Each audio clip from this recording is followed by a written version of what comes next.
Seigneur, nous te bénissons encore ce soir. Nous témoignons ta fidélité, nous témoignons ton amour pour nous, ta fidélité qui a un fondement éternel. Voilà pourquoi nous nous retrouvons encore ce soir, éternel Dieu Tout-Puissant, au-devant de ce peuple, au-devant, éternel Tout-Puissant, de ton peuple qui nous suit, partout dans le monde, au travers de ce direct. Seigneur, nous voulons que toi, tu touches le cœur de plusieurs et que nos vies soient réellement transformées par ta parole. Nous recommandons ces instants entre tes saintes mains. Nous voulons que ton esprit qui mouve en ce lieu puisse prendre le contrôle de toutes choses, puisse prendre le contrôle de notre intellect, de notre intelligence, de notre savoir, pour que toi seul puisses imposer ta connaissance ainsi que ta révélation. Ces instants, cher Saint-Esprit de Dieu, que toi tu sois au contrôle de tout, que tout celui qui va nous suivre au travers de ce canal soit béni par toi et soit affecté par ta puissance et ton onction. Ta parole est vérité et vie, Seigneur. Voilà pourquoi nous nous confions à cette parole qui est une puissance. Une puissance qui est révélée par toi pour le salut du monde. Que ces instants soient bénis. Que tout celui qui me suit soit béni. Et que ta grâce soit notre partage ce soir. Par le nom puissant et glorieux de Jésus-Christ. Amen. Nous bénissons le nom du Seigneur pour cette grâce et pour cette opportunité qu'il nous donne encore ce soir de nous tenir au-devant de vous au travers de ce canal qui est le direct sur Facebook afin de participer, d'intervenir encore aujourd'hui dans ce séminaire. Le séminaire dont Dieu a pu inspirer à notre Père le thème. En passant, je salue mon Père, le prophète Michel-Ange, qui nous a donné cette opportunité de nous tenir au-devant de vous, afin de partager, afin de parler de la part du Seigneur. Là où il est, que le Seigneur puisse se souvenir de lui, que le Seigneur puisse le bénir pour cette marque de confiance en notre humble personne, pour participer à ce séminaire avec ce grand thème que vous êtes en train de lire sur vos écrans. Et le thème de ce séminaire, le thème central de ce séminaire, est tiré dans le livre de Matthieu, le chapitre 6. Aujourd'hui, nous allons lire le verset 9 au verset 10. Nous allons rappeler notre grand thème, qui est « Vous avez un Père ». Que le Seigneur te bénisse, toi qui nous suis. Et j'aimerais que tu restes attentif et que tu puisses suivre avec attention les recommandations du Seigneur pour nous ce soir. Que tu puisses entendre, suivre avec attention la pensée du Seigneur de ce soir. Nous lisons rapidement Matthieu 6, et que nous sommes dans le réseau social, nous n'avons pas assez de temps. Nous allons profiter de ce temps qui nous a été donné. On n'a que 20 minutes pour essayer de développer la pensée et pour que moi et toi, nous soyons bénis. Matthieu chapitre 6, le verset 9 au verset 10. La Bible nous dit ceci. Voici donc comment vous devez prier. Notre Père, qui est aux cieux, que ton nom soit sanctifié, que ton règne vienne, alléluia, que ta volonté soit faite sur la terre comme au ciel. Parole du Seigneur. Je ne veux pas répondre ce qu'on a pu partager le mardi passé ou le mardi dernier. Mais je voudrais que nous puissions profiter de ce temps qui nous est imparti, de développer ou de continuer la pensée par rapport à ce passage ou par rapport au thème central. Et notre sous-thème est toujours intitulé, nous sommes en train de continuer avec notre sous-thème, c'est que le Père attend des fils.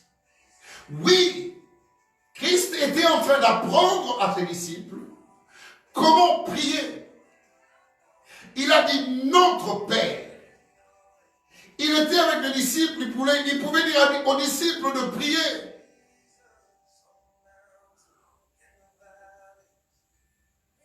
Différemment. Mais il a pris les disciples, il a dit priez notre Père. Donc cela veut dire, il voulait montrer aux disciples l'appartenance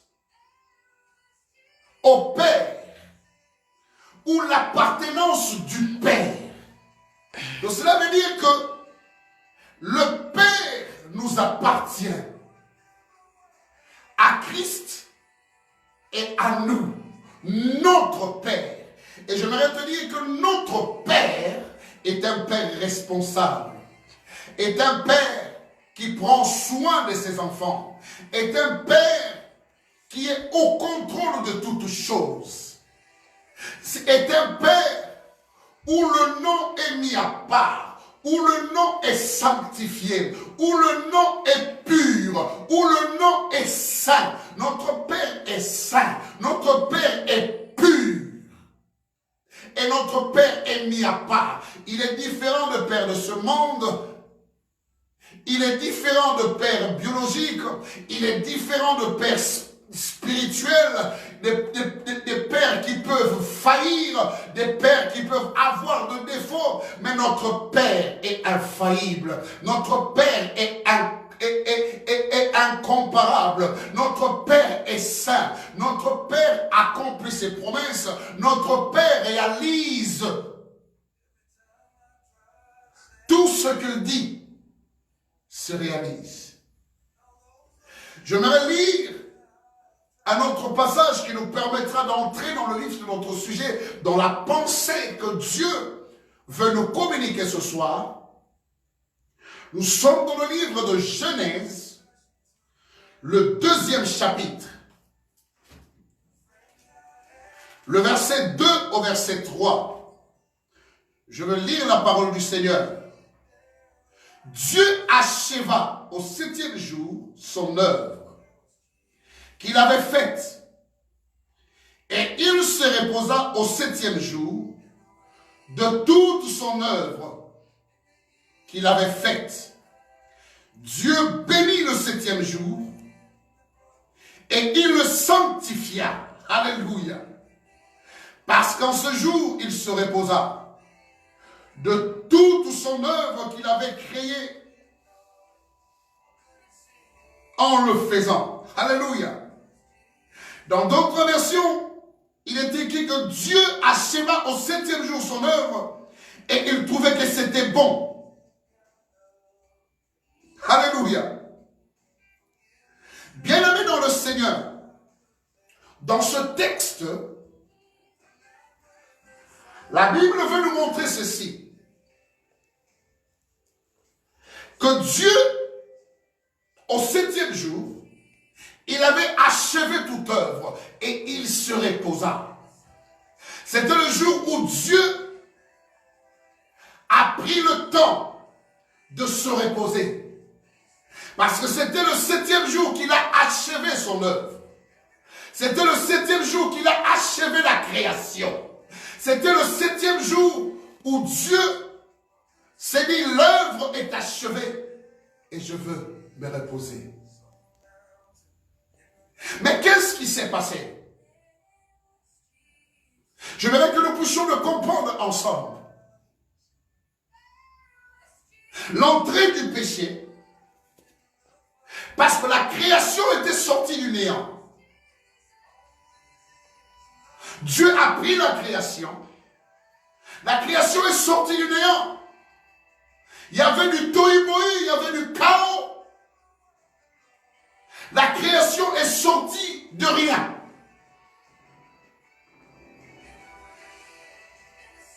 Parfaite aux yeux de Dieu. Et voilà pourquoi Dieu s'était reposé, parce qu'il avait trouvé tout ce qu'il avait créé. Son œuvre était parfaite. Et il se repose de toute son œuvre. Mais il y a quelque chose qui s'est passé. L'entrée du péché, la séduction du malin, l'entrée du péché dans le monde, avec son cortège de souffrance, de misère et de mort, avait interrompu le repos de Dieu. Parce que Dieu n'aime pas voir sa création ou celui qu'il a créé à son image et à sa ressemblance vivre dans la souffrance, vivre dans la misère, vivre dans la mort. Et le péché a introduit ces choses dans le monde. Le péché est entré par le diable. Voilà pourquoi nous voyons tant de souffrance par-ci par-là. Aujourd'hui, il y a la pandémie. Aujourd'hui, il y a des gens qui sont en train de souffrir, qui de pleurer, de se dire, de se poser notre question si réellement il y a Dieu. C'est l'entrée du péché dans le monde qui s'est fait accompagner de ce cortège de souffrance, de ce cortège de maladie, de ce cortège de misère. Car au départ, quand Dieu a créé l'homme, il l'a placé dans le jardin. C'était pour que l'homme cultive et garde. C'était pour que l'homme puisse jouir. C'était pour que l'homme puisse vivre heureux. Quand le péché est venu dans le monde, quand le péché s'est introduit dans le jardin, par la désobéissance de l'homme, et c'était le début de cette misère, le début de la souffrance, le début et l'entrée de la mort physique et de la mort spirituelle. Alléluia. Et depuis que ces choses sont arrivées, Dieu s'est interrompu de son repos. Dieu ne pouvait plus avoir du repos. Parce qu'il s'est dit, l'homme que je créais, mon fils ou mes fils qui sont dans le monde, ils sont en train de souffrir, ils sont en train de peiner, ils sont dans la misère. C'est comme quand les enfants d'Israël étaient en Égypte. Ils étaient voués à la servitude, ils étaient voués à l'esclavage en Égypte. Et quand ils avaient crié à l'Éternel, l'Éternel avait écouté leur voix, il avait entendu leur souffrance, il avait compris leur misère. Et l'Éternel était venu leur sortir d'Égypte. Voilà pourquoi Dieu avait dit à Moïse, va dire à Pharaon, de laisser partir mon peuple, pour que mon peuple aille m'adorer. pour que mon peuple aille me servir. Parce que celui qui est dans l'esclavage, celui qui est dans la souffrance, ne peut pas, ou dans la misère, ne peut pas servir Dieu comme il le faut. Et Dieu est sorti de son repos. Depuis l'entrée du péché dans le monde, Dieu est sorti de son repos. C'était le 7e jour, il s'est dit, il s'est reposé de toute œuvre.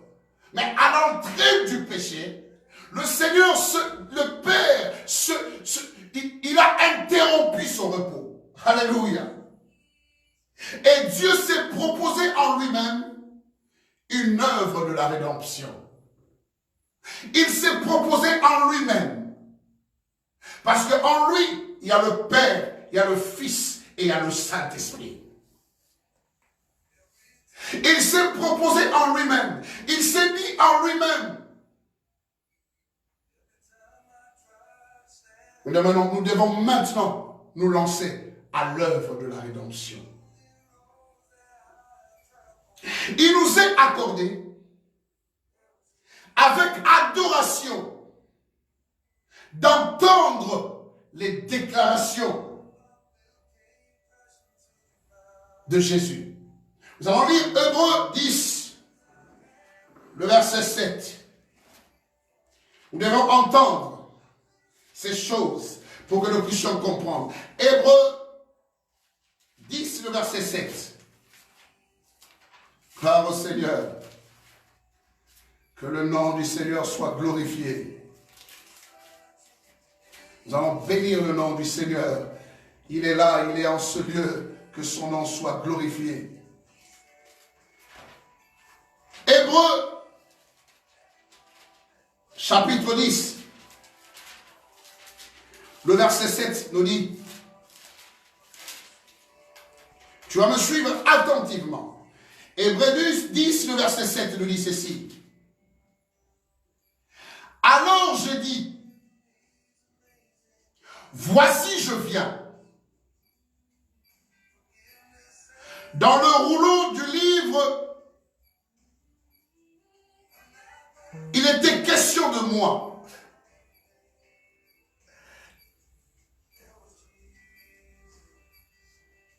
Alors je dis, voici je viens pour faire, ô Dieu, ta volonté. Alléluia. En fait, c'est que le Père attend des fils. Premièrement, c'est de faire sa volonté. Alléluia. Le Père a besoin que les fils fassent sa volonté. Voilà pourquoi dans le verset 10 de Matthieu 6, il est en train de montrer aux disciples comment prier, que ta volonté soit faite sur la terre comme au ciel. En fait, le Père attend de Fils de faire sa volonté. Voilà pourquoi Christ a dit, alors j'ai dit, voici je viens pour faire, ô Dieu, ta volonté. C'était ça, la déclaration de Jésus. Christ est venu sur la terre. Il est venu pour faire la volonté du Père. Et quelle est la volonté du Père? Alléluia. C'était l'œuvre de la rédemption. Alléluia, bien-aimés. Nous allons lire encore le livre de Jean, le chapitre 5. Tu vas lire avec moi Jean, au chapitre 5, le verset 17. La Bible nous dit ceci. Jean chapitre 5, le verset 17. La Bible nous dit ceci. Mais Jésus leur répondit, mon Père agit jusqu'à présent, moi aussi j'agis. Et nous lisons encore Jean 9, le verset 4. Nous allons lire et nous allons parler. Jean 9, le verset 4 nous dit ceci. Jean 9, le verset 4 nous dit, il faut que je fasse, tandis qu'il est jour, les œuvres de celui qui m'a envoyé. La nuit vient, où personne ne peut travailler. Alléluia. Il faut que je fasse. En fait, la volonté de notre Père est que nous puissions faire son œuvre. C'est que le Père attend des fils. C'est de faire son œuvre sur la terre. Tant qu'il fait encore jour, tant que tu as encore la force, tant que tu as encore la vigueur, tant que tu sais encore parler, tant que tu sais encore marcher, tant que tu sais encore jeûner, tant qu'il fait jour. N'attends pas le soir de ta vie pour faire l'œuvre de Dieu. N'attends pas le jour où tu te retrouves sur le lit de l'hôpital, faible que tu es, que tu te dis, cette fois-ci, je veux faire l'œuvre de Dieu. La volonté du Père est que les fils puissent faire son œuvre. Il attend des fils de faire son œuvre, de prêcher la bonne parole, de prêcher la bonne nouvelle, de faire son œuvre, de répandre le message de la réconciliation, le message d'amour de notre Père. Le Père attend des fils de faire son œuvre. N'attends pas quand tu seras vieux. N'attends pas quand tu perdras ta vigueur. N'attends pas quand tu perdras ta force. Dieu t'attend aujourd'hui. Il attend de toi que tu fasses sa volonté. Et sa volonté, c'est de faire son œuvre. C'est la raison pour laquelle Christ était venu. Parce que le Père ne pouvait plus avoir du repos.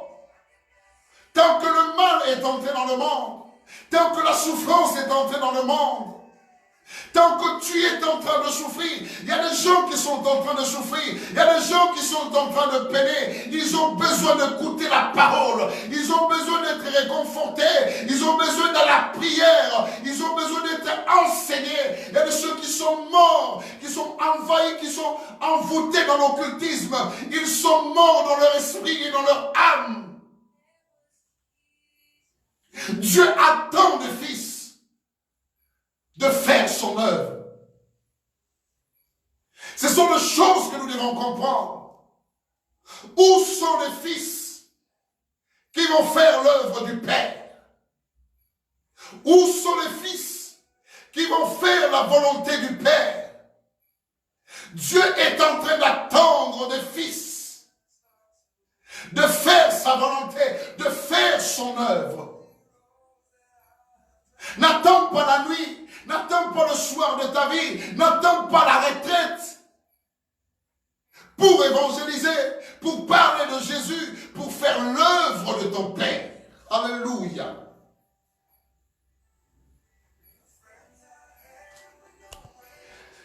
Deuxièmement, c'est que le Père est en train d'attendre le vrai dévouement de cœur. Que le Fils ait un vrai dévouement du cœur pour son œuvre. Le dévouement, c'est le fait de s'investir pleinement. C'est le fait d'avoir un cœur qui est lié au sacrifice. Où sont les fils aujourd'hui qui peuvent s'investir pleinement pour l'œuvre de Dieu, qui peuvent se sacrifier pour l'œuvre de Dieu? Le Père est en train d'attendre de fils ce dévouement du cœur. Un vrai dévouement du cœur. Cela doit provenir du cœur et non pas pour qu'on te voie. Vous savez, aujourd'hui dans nos églises, Il y a des personnes qui sont dévouées juste pour qu'on puisse les voir, juste pour nourrir leur ego, juste pour attirer l'attention ou l'affection des hommes. Mais Dieu est en train, le Père est en train, il attend les fils qui feront son œuvre avec dévouement de cœur, avec sacrifice qui vient du cœur. Alléluia. Le Père attend une affection de fils. Alléluia. Il attend de toi cette affection. Vous savez, oui, le Père nous prouve son affection tous les jours. Mais c'est une joie qu'un Père sent l'affection que le Fils a pour lui. Cette attention. Le Père attend cette affection. Le Père attend un service. Un service exempté de la plus petite parcelle de chercher le soi-même. Vous savez, aujourd'hui, les gens qui font le service ou qui font l'œuvre de Dieu, ils se disent, je suis dans la volonté de Dieu, mais ils sont en train de chercher le moi, qu'on me voie moi. Mais le Père attend de personnes qui font le service exempté de la plus petite part de recherche de soi-même. Il y a des personnes qui viennent à l'église, il y a des personnes qui servent Dieu, ils cherchent leur propre intérêt, ils voient que eux-mêmes, ils ne font pas pour Dieu, mais ils le font pour que les gens voient, ils le font pour qu'ils puissent gagner la confiance des hommes, ils le font pour nourrir leur ego. Jean chapitre 5. Le verset 41. Jean chapitre 5, le verset 41. La Bible nous dit ceci. Je ne tire pas ma gloire des hommes. Alléluia. Jésus a dit, je ne tire pas ma gloire des hommes. Aujourd'hui, beaucoup de gens veulent tirer la gloire des hommes. Au lieu de tirer gloire de Dieu, ils tirent gloire des hommes. Voilà pourquoi plusieurs sont en train de tomber dans l'impudicité, sont en train de tomber dans le n'importe quoi, sont en train de tomber dans des hérésies, sont en train de tomber dans des choses qui sont en dehors de la volonté de Dieu parce qu'ils veulent tirer la gloire des hommes. Ils tirent la gloire des hommes. Voilà, toi tu es ceci, homme sans péché, homme ceci, oh l'homme à l'onction, l'homme de feu.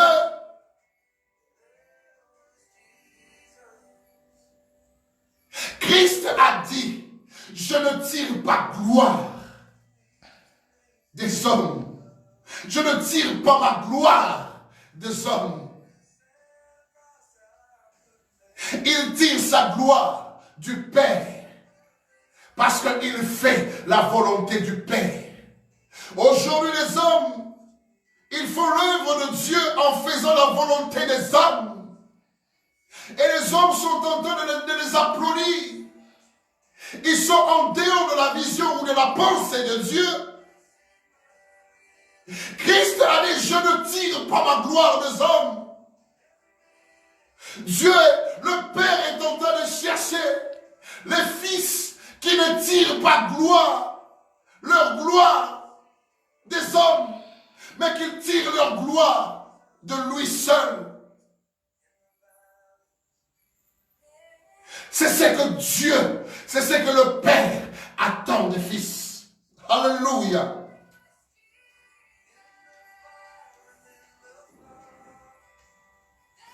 La joie de Christ était de faire la seule volonté du Père. Et le Père attend de nous de faire seulement sa volonté. Même pas la volonté de nos conjoints ou de nos conjointes. Mais toi qui es appelé à faire l'œuvre de Dieu, les fils que Les fils que Dieu est en train d'attendre, ce sont les fils qui feront seuls ou seulement sa volonté. Jean chapitre 5, le verset 30. Jean chapitre 5, le verset 30. Je ne puis rien faire de moi-même. D'après ce que j'entends, je juge et mon jugement est juste parce que je ne cherche pas ma volonté, mais la volonté de celui qui m'a envoyé. Christ n'a jamais cherché sa volonté, parce que si c'était sa volonté, il allait enlever cette coupe, il n'allait pas accepter la croix. Il a dit, alléluia, je ne puis rien faire de moi-même. D'après ce que j'entends, je juge, et mon jugement est juste. Parce que je ne cherche pas ma volonté, mais la volonté de celui qui m'a envoyé. Tu auras un jugement juste. Tu pourras prendre de bonnes décisions dans ta vie. Si tu fais que la volonté de Dieu, même si c'est dur pour toi, Dieu le Père est en train d'attendre ses fils qui sait faire la volonté du Père. Même si Dieu te dit aujourd'hui, va je ne sais où, tu le sais voir, tu le sais comprendre, comme Abraham, Dieu lui a dit, va à tel endroit. Il ne savait pas ce qu'il attendait devant, il ne savait pas ce qu'il pouvait rencontrer, mais il a pu accepter, il a obéi et il a fait la volonté de son Père.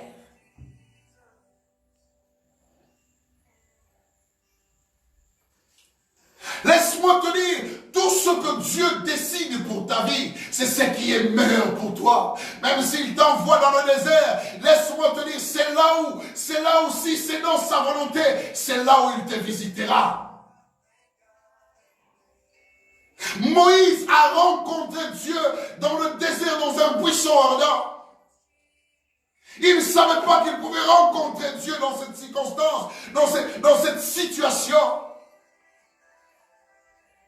Toi qui es fils, toi qui es enfant de Dieu, cherche toujours à faire la volonté de ton Père.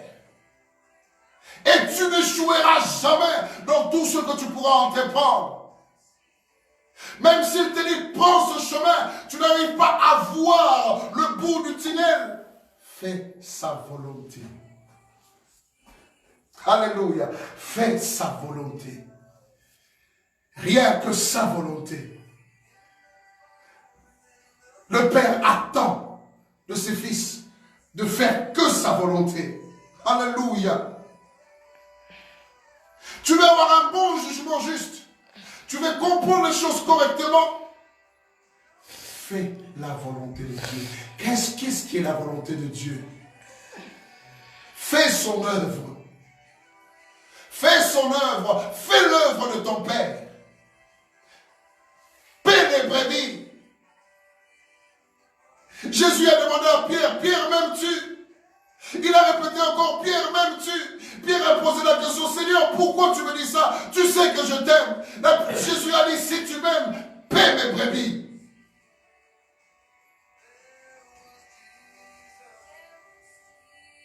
Tu peux faire l'œuvre de Dieu dans plusieurs départements de l'Église, dans plusieurs domaines. Mais c'est à toi de comprendre où Dieu est en train de t'attendre. Quelle est la volonté de Dieu pour toi? Tu as le don, tu as le talent, mais c'est en train de mourir, de pourrir. Tu te dis, moi je ne peux pas m'engager à l'église, moi je ne peux pas faire l'œuvre de Dieu, moi je préfère rester à l'église observateur.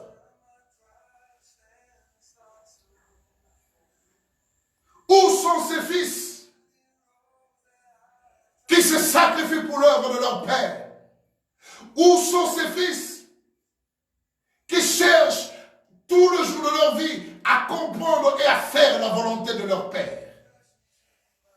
Car le fils qui fait la volonté de son Père et qui fait l'œuvre de son Père a toujours une grande part de l'héritage de son Père. Christ a fait la volonté de son Père. Il a accompli l'œuvre de la rédemption. Il a reçu la couronne de gloire. Tu as aussi droit à une couronne de gloire. Mais ne regarde pas le toi, le moi. Aujourd'hui à l'église, on a beaucoup de gens qui font le moi, le moi. Jean chapitre 6, le verset 38. La Bible nous dit ceci. Car je suis descendu du ciel,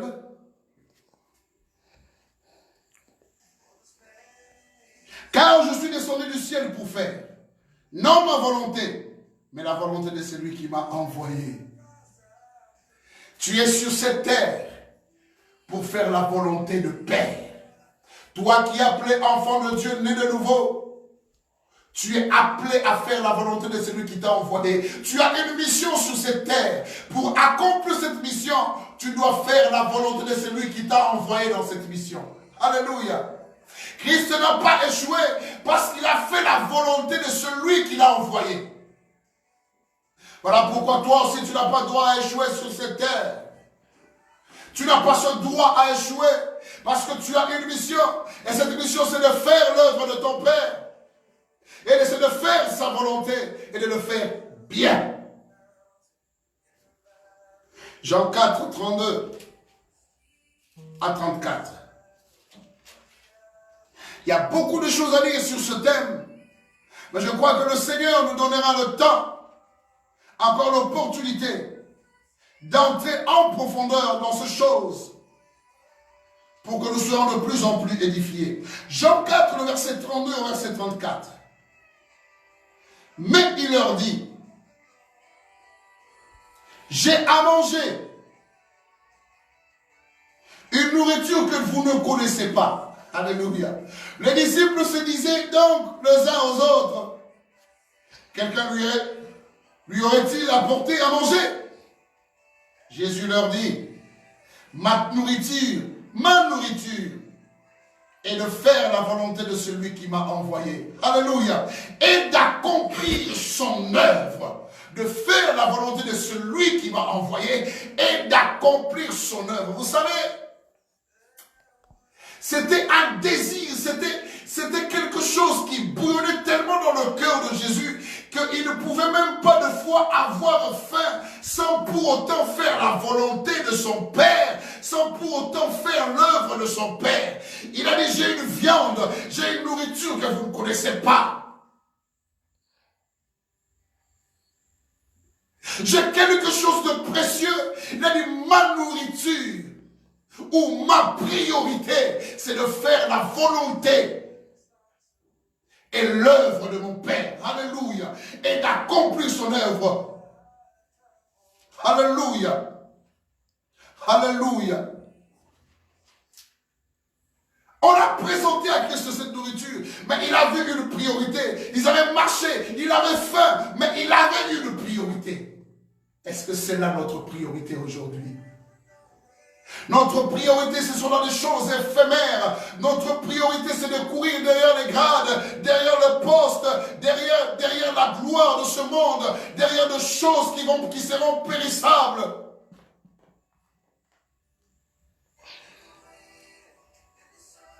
Le Père attend le Fils de faire de son œuvre une priorité. De comprendre, qu'est-ce qui manque à l'église? Qu'est-ce qui manque pour que l'œuvre de Dieu avance? Qu'est-ce qui manque pour partager la bonne nouvelle? Aujourd'hui, plusieurs ont oublié. Ils s'empiffrent dans le beefsteak, ils s'empiffrent je ne sais dans quoi. Ils oublient de faire la volonté du Père. Le Père attend le Fils de prendre pour priorité son œuvre et de faire sa volonté. Bien-aimés, ce qui nous entrave souvent dans la réalisation d'un service diligent pour Dieu, ce qui nous entrave souvent, c'est notre propre volonté. C'est ce qui nous entrave. à réaliser un service diligent, un service de qualité, un service apprécié par Dieu. C'est notre propre volonté. La recherche de notre propre intérêt. Beaucoup viennent à l'église, non pas pour l'intérêt du royaume, non pas pour l'intérêt du Père, mais ils cherchent leur propre intérêt. Que j'achète le véhicule, que je voyage aussi, que je fasse comme les autres, que j'achète des habits, que je sois bien habillé, que je sois bien parfumé. Ils cherchent leur propre intérêt. D'autres viennent dans l'œuvre de Dieu pour chercher leur propre intérêt. D'autres viennent servir Dieu pour chercher leur propre intérêt. Et ce sont des choses qui entravent la réalisation d'un service diligent, d'un service efficace. De faire des choses selon la volonté de ton Père.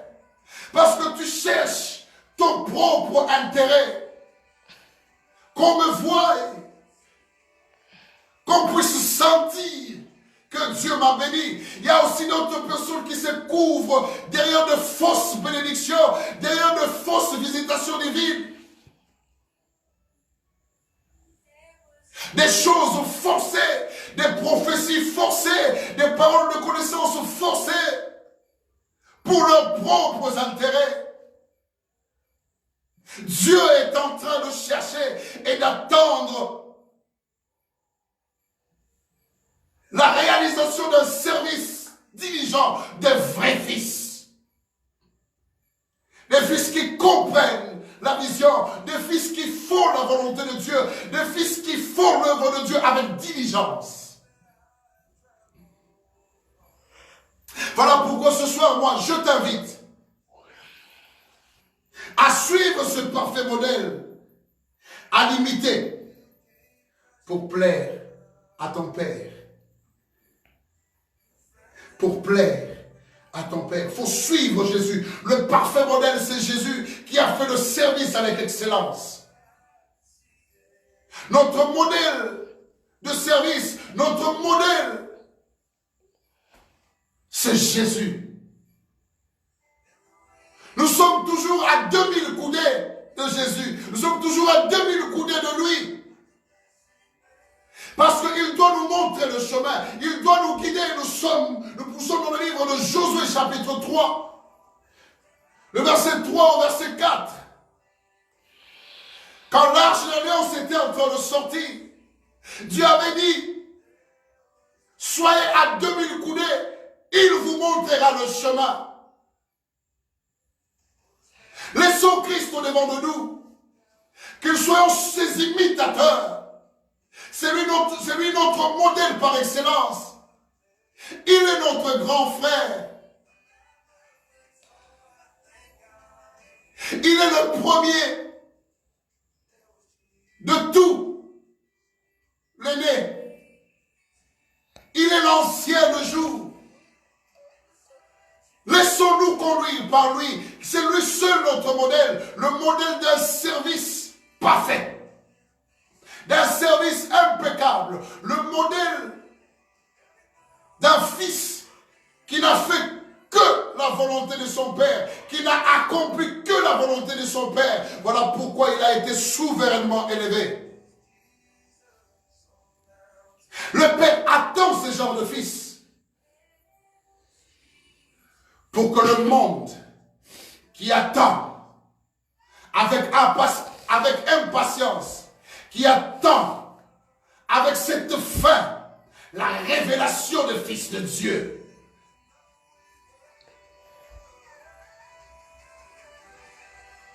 Bien-aimé dans le Seigneur, Christ est le vrai modèle. Jean chapitre 7, et pour clôturer notre message, le verset 3 au verset 6. La Bible nous dit, Jean chapitre 7, le verset 3 au verset 6. La Bible nous dit ceci. Et ses frères lui disent, pars d'ici et va en Judée, afin que tes disciples voient aussi les œuvres que tu fais.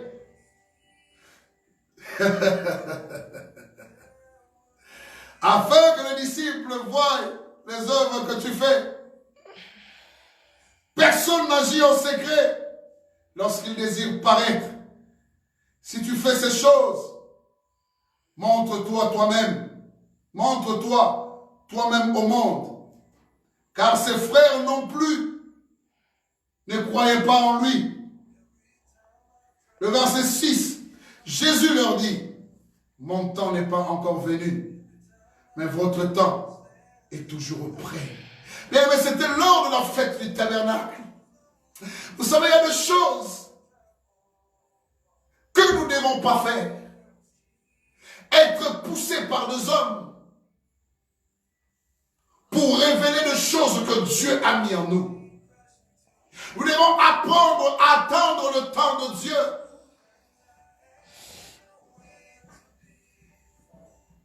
Ses frères le poussaient pour que Christ puisse paraître, pour que le monde puisse le connaître.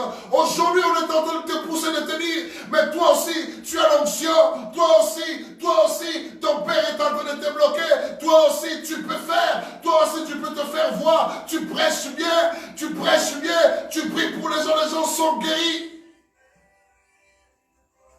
Il y a des personnes qui sont en train de te pousser, mais ils sont en train de te pousser dans un trou. Car l'homme ne doit pas paraître, mais il doit être.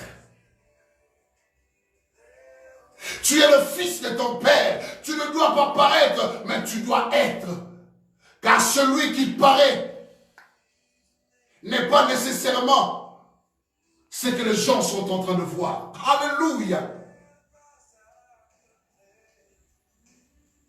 Ses frères ne croyaient même pas en Jésus. Voilà pourquoi ils voulaient qu'il puisse paraître. Vous savez, les gens qui vous poussent à paraître, la majorité, ce sont les gens qui ne croient pas en vous.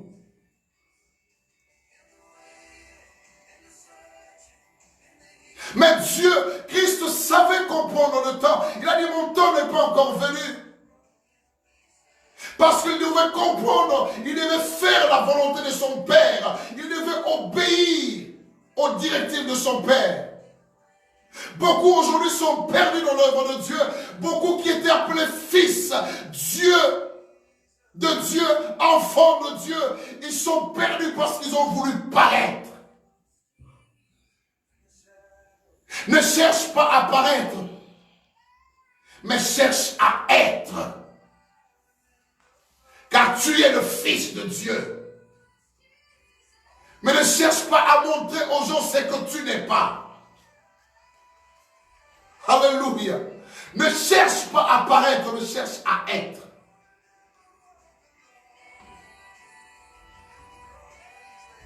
C'était ça la démarche de Christ. Bien-aimé, je veux clôturer ce message ce soir. Mais laisse-moi te dire, ne cherche pas l'exaltation du don de ce monde. Les gens vont te pousser à faire des choses différemment de la volonté de Dieu, à sortir de la pensée de Dieu, à ne pas faire correctement avec diligence l'œuvre de Dieu. Ils vont t'acclamer. Mais sache, ce sont des personnes qui cherchent ta chute. Le Père attend les fils qui écoutent, attend les fils qui ne veulent pas paraître, attend les fils qui font son œuvre avec diligence. Il attend les fils qui font seulement sa volonté. L'homme aime paraître, mais il n'est pas ainsi pour Jésus. Et notre modèle par excellence, c'est Jésus. Ne cherche pas à paraître, mais cherche à être toi et à faire la volonté de Dieu. Tu vas élever ta main là où tu es, nous allons prier. Seigneur, aide-nous à comprendre et à faire que ta volonté, à t'obéir jusqu'au sacrifice suprême, à accepter accepté de nous sacrifier pour ton œuvre, à faire seule ta volonté et ton œuvre avec excellence. Donne-nous ce cœur qui s'empresse à faire ton service et non pas pour nous-mêmes, et non pas pour nous glorifier, et non pas pour chercher la gloire des hommes, mais pour te plaire, pour te satisfaire, pour te rendre gloire, afin que ta gloire soit manifeste dans nos vies. Écarte loin de nous, Seigneur, tous ces hommes et ces femmes qui nous poussent à faire des choses en dehors de ta volonté, pour paraître aux yeux du monde, pour faire des choses par notre propre intelligence, ou par notre propre force ou nos avoirs. Ils nous poussent en nous disant, oui, ça va, tu as des moyens, vas-y. Seigneur, écarte ces personnes loin de nous. Aide-nous à comprendre et à faire que ta volonté et à t'obéir à toi seul. Nous prions ainsi par le nom puissant et glorieux de Jésus-Christ. Nous disons Amen. Que le nom du Seigneur soit glorifié. Par la grâce de Dieu, nous pourrons nous retrouver encore avec vous. Et je bénis encore mon Père pour cette opportunité. Et Dieu qui nous a fait cette grâce de nous retrouver en direct pour sa gloire. Soyez bénis, richement bénis, et que cette parole vous révolte, et que cette parole vous pousse à faire différemment les choses. Car Dieu attend de ses fils ces choses pour sa gloire. Demeurez bénis au nom de Jésus-Christ. Amen.